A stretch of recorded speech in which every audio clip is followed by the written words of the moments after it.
This is the RPG Crawler, and welcome back to my look at various iterations of Dungeons & Dragons over the years. Just a reminder before we begin, this is a simplified history and a quick overview for those who just want the brief story. There are plenty of more scholarly and non-scholarly works that inspect the development of D&D in way more depth, and if your appetite for the details is whetted by this series, I encourage you to seek these sources out. The last episode covered the development and arrangement of the Dungeons & Dragons basic set, a retooling of the original game just designed to provide an introduction to the more advanced product that would soon follow. One which was called, appropriately enough, Advanced Dungeons & Dragons. Developed concurrently, Advanced Dungeons & Dragons was ostensibly to meet the rising demand of more in-depth rule systems for tournament and competitive play, as well as to compile the large number of alternate rules which had arisen since the initial release of the game. It was designed from the ground up to be a more thorough, more precise rule set that could provide a common framework for disparate groups to expand upon, but which could also be used as a baseline to smooth over differences in DM styles. How effective it was at this is open to debate, but what can't be argued is just how influential this version was, occurring during the explosion of Dungeons & Dragons popularity and leaving a mark on gaming that is still felt to this day.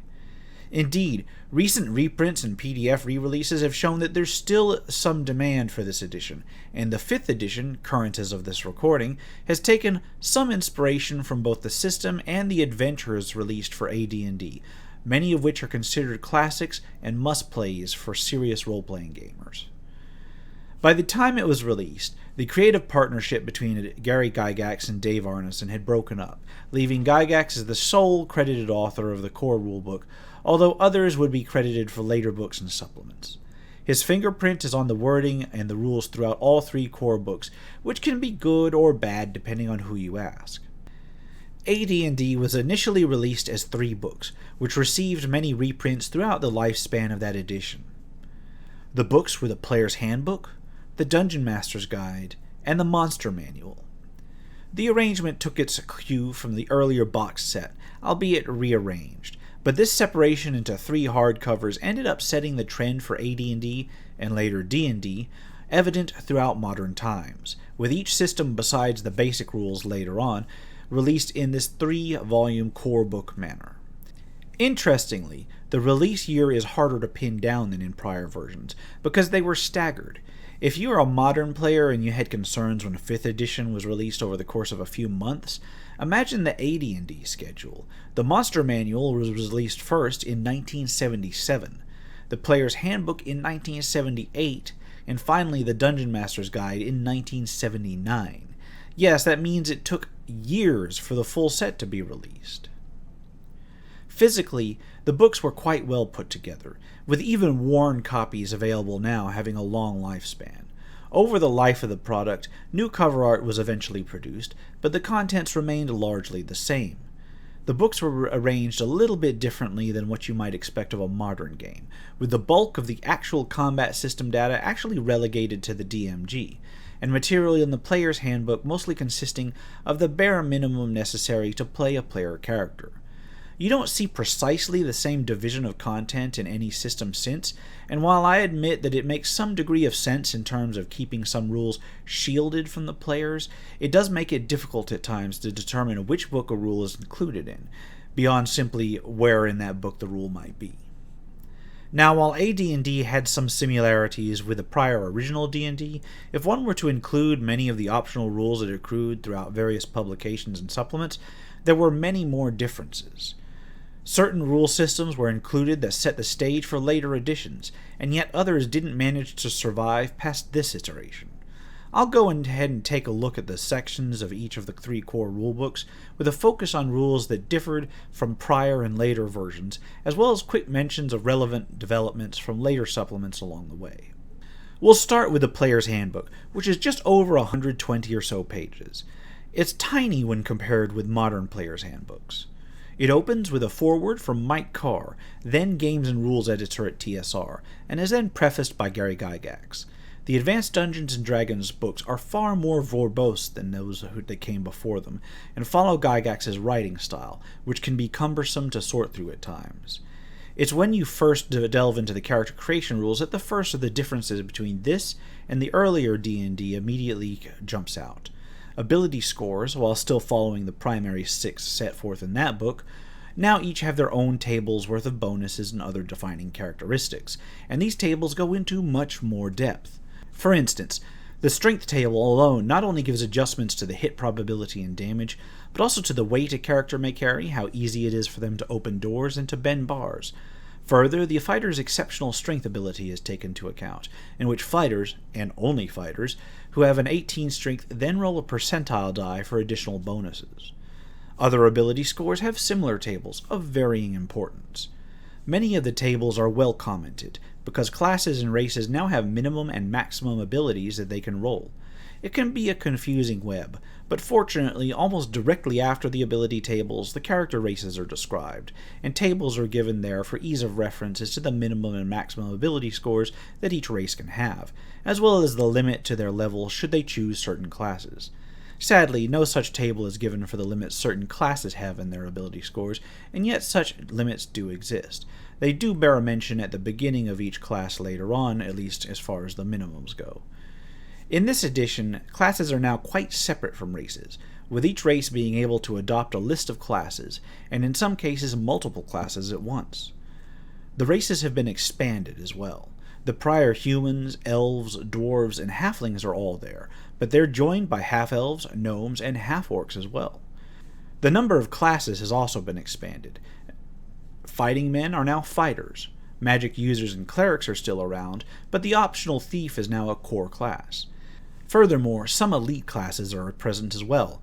The druid, the paladin, the ranger, illusionist, assassin, and monk all join the list of possibilities. Demi-human racial limits and restrictions are still present, although they have been somewhat loosened, allowing those demi-humans to reach slightly higher levels than the original D&D, especially if they have higher ability scores. Furthermore, the various races have a whole slew of additional abilities built into them, aside from just basic ability score adjustments, and this can set them apart from humans as well as give them drastic advantages. The classes, fortunately, are still mostly relatively simple, reflecting a slightly more well-developed version of the form that they took in original D&D. A few, especially the elite classes, such as paladins or rangers, are substantially more complex and have many more abilities. They are, however, commensurately harder to roll the prerequisites for. In AD&D, different classes have entirely different hit dice as well, beginning to set the form that the classes will take to this day. Instead of just various numbers of d6s, for instance, the fighter now rolls d10s for each level, while magic users roll d4s and the others falling somewhere in the middle. It should be noted that once characters reach a certain number of hit dice, they cease rolling and instead gain a flat number of hit points. As far as general level limits go, they're all over the place. Coming from the original D&D, the level progression goes much higher than before, although individual classes seem to end at different levels, wholly unlike the sort of standard 20th level cap that you see in many modern iterations. For instance, the Cleric table stops at 11, but gives you rules for advancement indefinitely, and the spell table for them goes all the way up to level 29. However, the Druid table hard stops at 14, because 14 is the highest level a Druid can obtain. Others vary, with most being indefinite progression, while Assassins are hard capped at 15 and Monks at 17. It appears as though most campaigns were expected to run their course by then. After the class descriptions are rules for multi-class characters and characters with two classes, following the general guidelines for such from the original D&D, but with expanded detail, allowing demi-human races to become more types of multi-class character, and with the dual-classed human rules laid out in more explicit detail. Alignment follows, and for the first time we see the true two-axis system that ran for so long throughout so many other editions. It unites the law-chaos axis with the good-evil axis to give a full range of 9 alignments, from lawful good to chaotic evil. The curiosity of alignment languages is touched on in these pages, where the character languages are mentioned. Characters now get languages according to their demi-human race or their intelligence, but they also automatically get common, and the ability to speak with others of their exact alignment. It's an odd concept that didn't quite stick to later editions, but was one of the notable oddities of AD&D, and one which was defended by Gygax himself in several issues. Next is the equipment section, where characters can purchase their various gears and weaponry. And normally I'd simply skip this section, just mention it, but there are several things of note to actually mention in that table alone. First is the coinage system. Unlike later systems, the exchange rates are not simply scaled by tens. Instead, 10 copper equals 1 silver, but 20 silver equals 1 gold. Electrum and platinum are usually the odd ones out, with 2 electrums being worth 1 gold and 1 platinum being worth 5 gold. It makes for a more interesting set of exchanges any time that the characters had to make change, but I can see why it was gradually simplified over later editions. There's a section on money changing and loans given in this section as well, which is honestly rather interesting because I don't think I've seen anything quite like it in the player's handbooks of any other edition.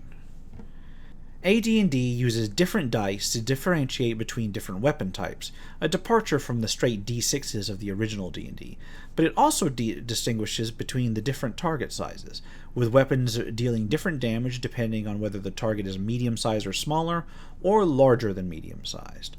This, in addition to the weapons versus armor chart, strove to lend some degree of realism to the combat. And yes, there's an entire chart that gives modifications to the AC of the target depending on which weapon you use versus which armor, so certain weapons, by that rule, might have a much easier time penetrating certain types of armor than others.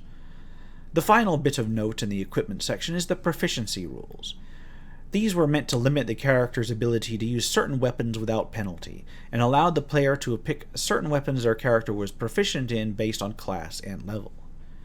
After the weapons charts, there's sections on hirelings and henchmen, which are more formalized in this first edition, and then explanations of time and distance. AD&D uses the 1 turn equals 10 minutes, 1 round equals 1 minute scale, but rounds were further subdivided into segments of 6 seconds apiece, which kind of tracks into the modern scale, but it was only used for things like surprise and certain casting times. Distance is mostly noted because AD&D made a distinction between ranges and movement outside versus inside, with inside ranges and movement based on just 1/3 of the total movement rate.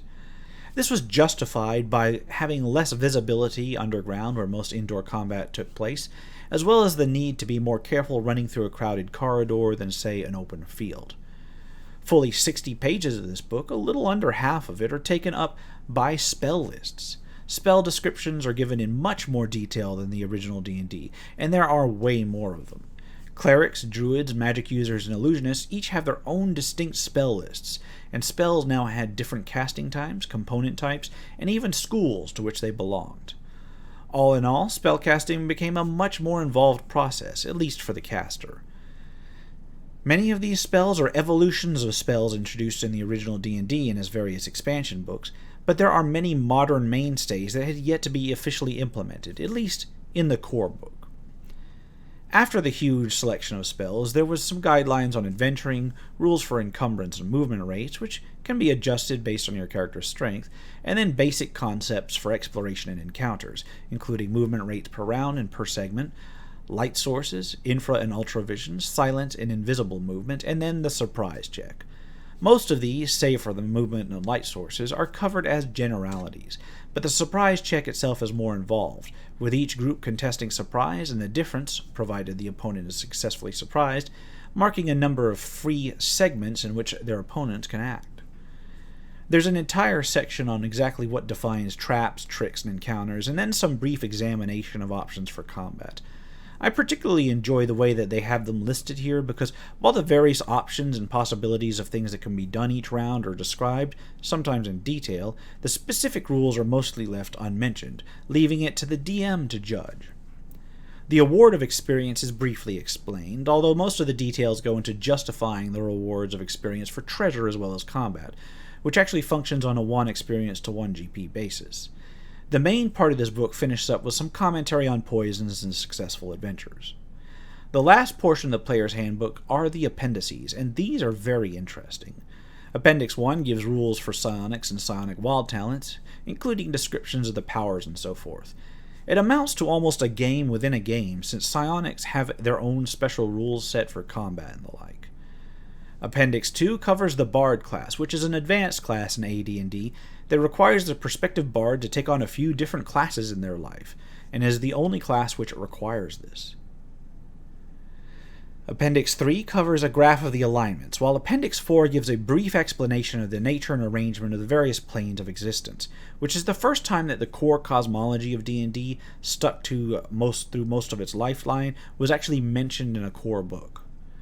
Finally, Appendix 5 covers suggested methods for division of treasure, which is amusing because the necessity of this was likely a product of certain people among the core group of initial D&D players that actually played with the designers of the game. So this was by and large the player's handbook. It's notable for being succinct and giving the player an idea of what options they may want to attempt, without giving away the actual deep rules of the game. All of the other necessary charts and rules were reserved for the Dungeon Master, in part as an attempt to keep the mystery about the rule set, and in part to try to stave off certain metagaming.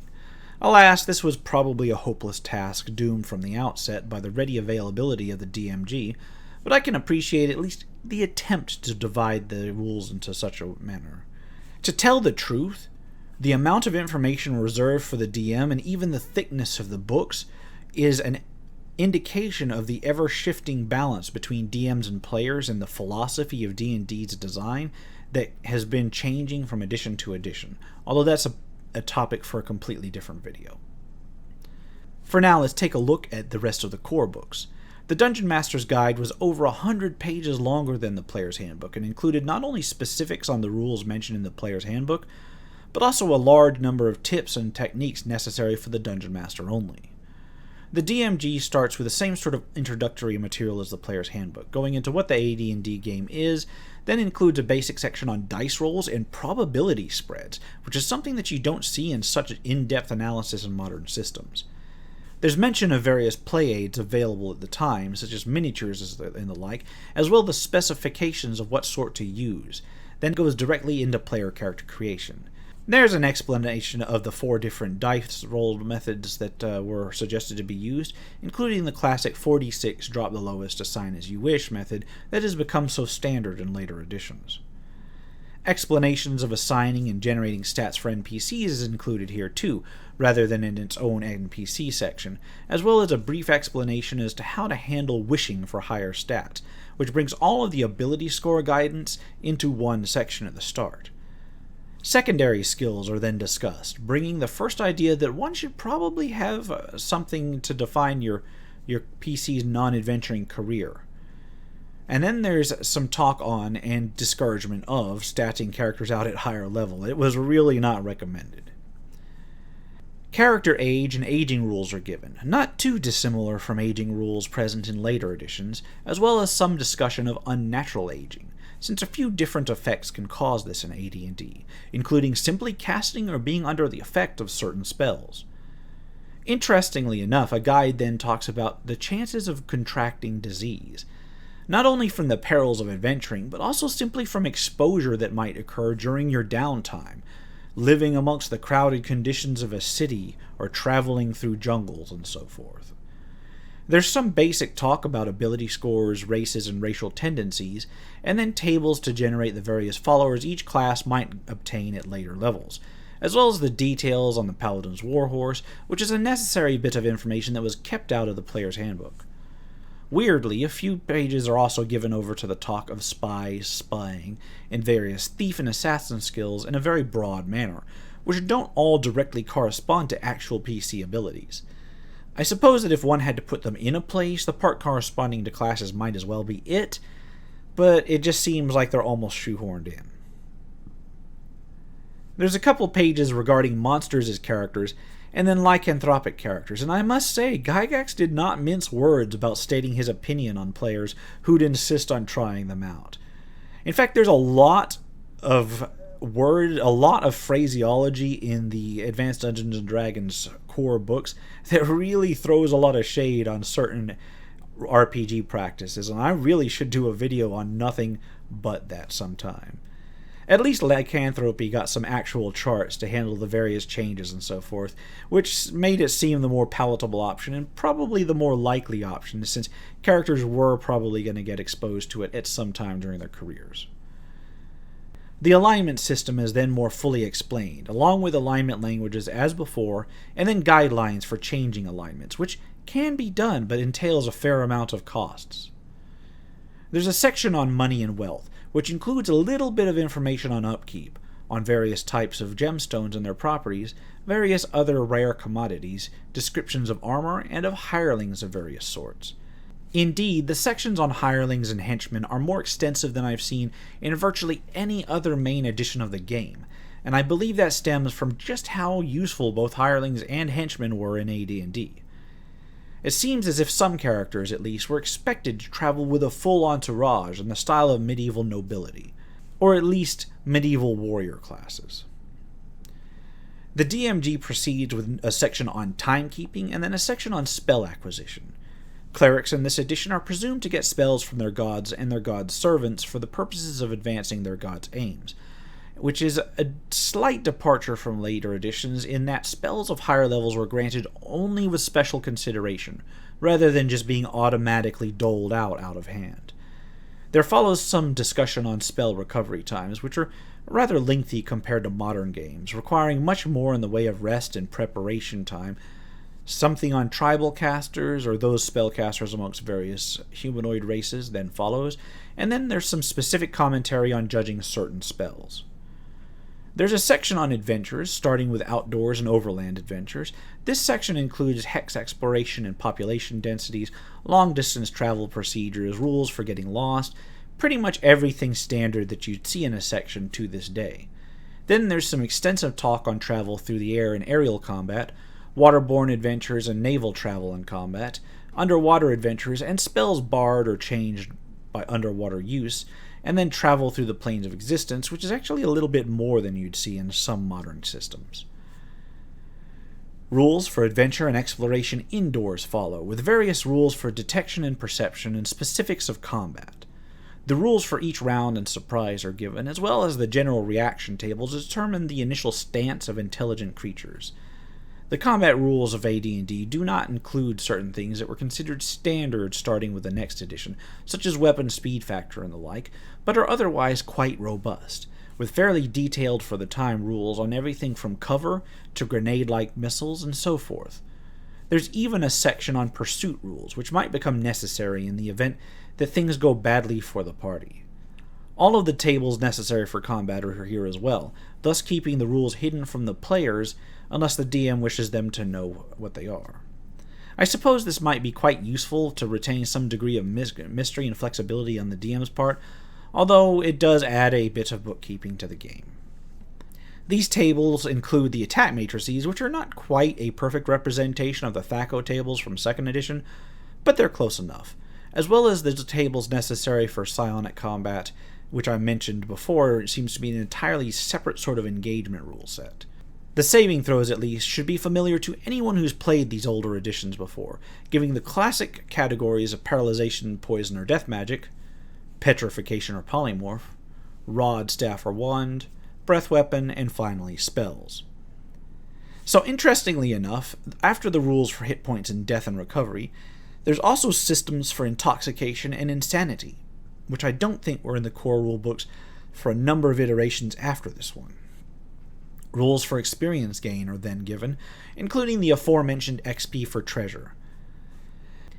And this is important, because through an interesting quirk that I'll mention again in a moment when I cover the monster manual, DMs were actually expected to figure out the XP based on the monster's abilities and yes, hit points, rather than having an experience value listed in the monster manual itself. Brutally, levels are not gained automatically, but are simply considered eligibility requirements.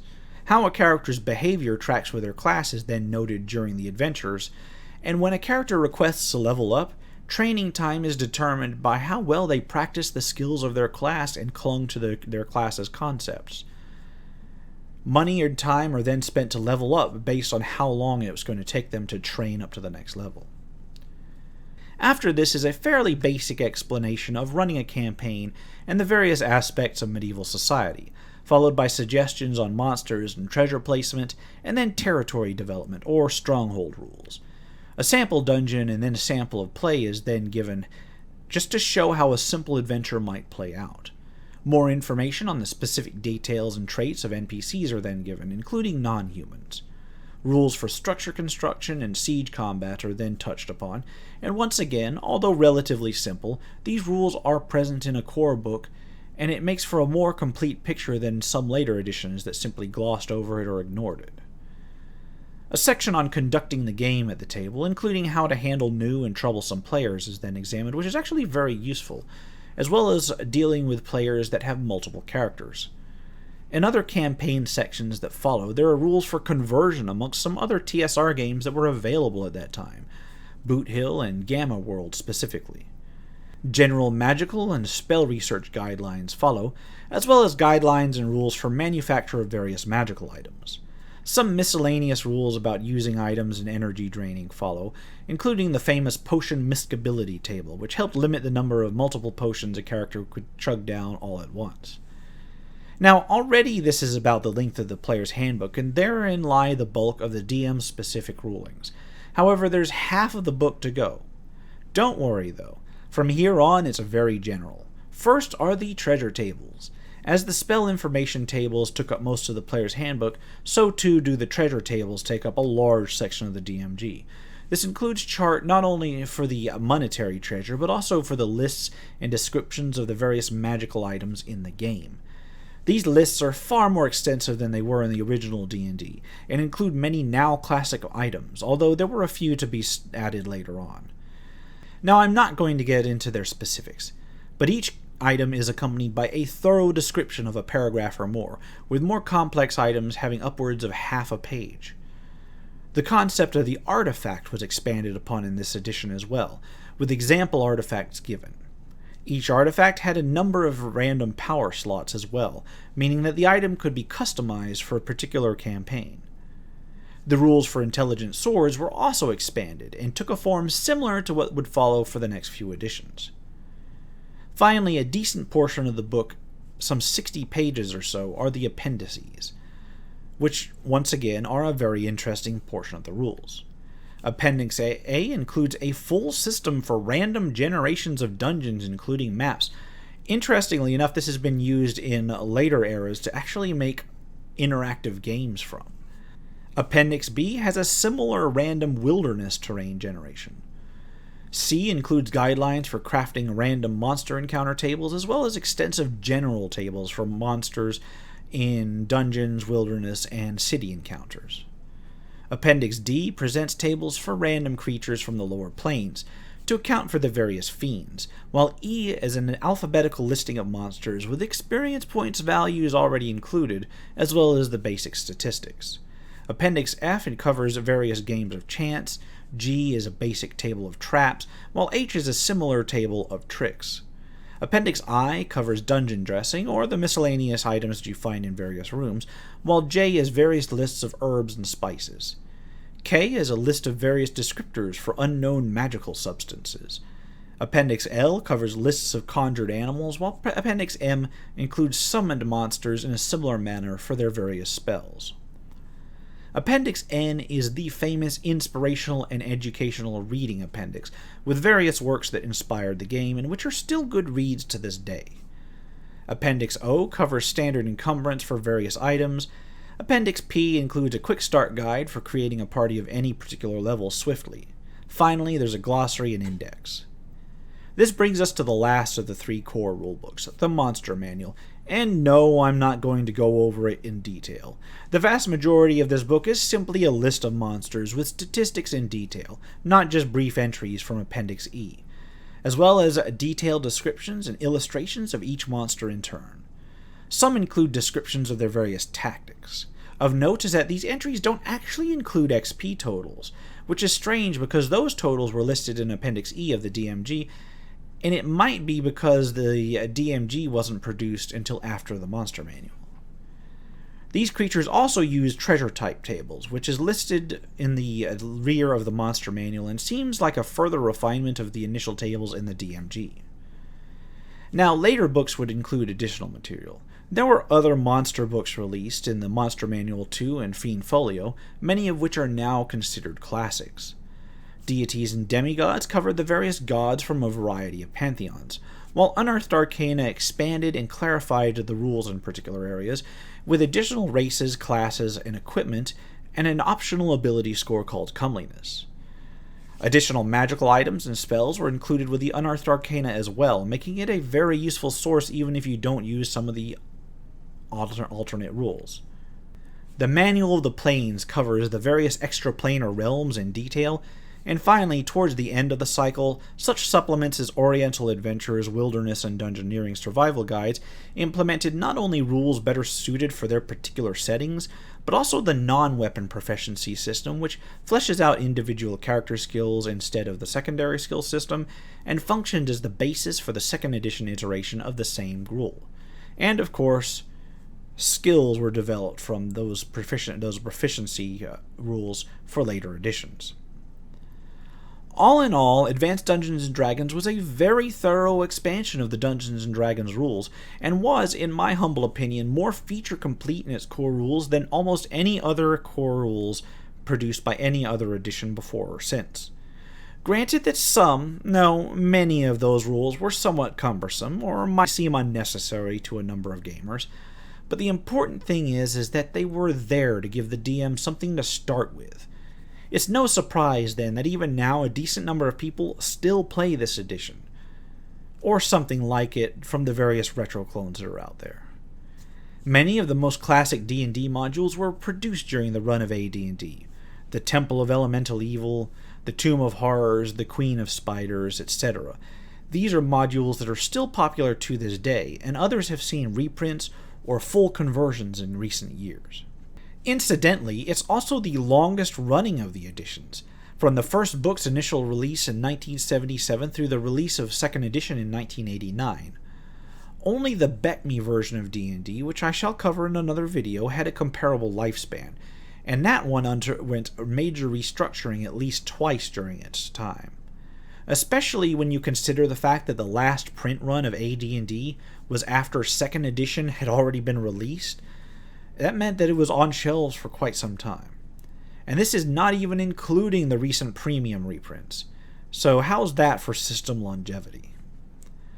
An interesting thing that I did note was that while many of these rules might have been requirements for tournament play, a number of them seem to have been optional for normal play, allowing for some sort of compartmentalization in modular play that seems to make 5th edition so popular today. And although the rules are extensive, a number of them are either simple, open to interpretation, or mostly flavor, meaning that the AD&D system seems to fill both of the roles that have been assigned to it. The first role, during its initial design, to provide for a more standardized and formal set of rules for tournaments, and the second role, granted to it by history, which is as a more narrative system that avoids some of the complexities that were introduced in modern systems. At the end of the day, AD&D was a transformative system. It formalized Dungeons & Dragons in a way that the original game really had not managed, and it provided a template for later iterations. It would be the last version of D&D to which Gygax was a strong contributor, and the goings-on within TSR during this time not only set the stage for the rise of RPGs in general, but also the eventual downfall of TSR itself. However, AD&D left us with a game system that is still very playable to this day. One final thing to note is that during the lifespan of AD&D, the moral panic against role-playing games really kicked into gear, and that would go on to affect the industry's choices, including basic design decisions, during the second edition era. But that's a topic for later in this series. For now, this has been the RPG Crawler with my D&D retrospective on AD&D. If you like what you've seen, remember to leave a like, comment if you've got feedback, and subscribe for more RPG content. If you want to help support this channel, feel free to check out my Patreon at patreon.com/rpgcrawler. Until next time, take care and goodbye.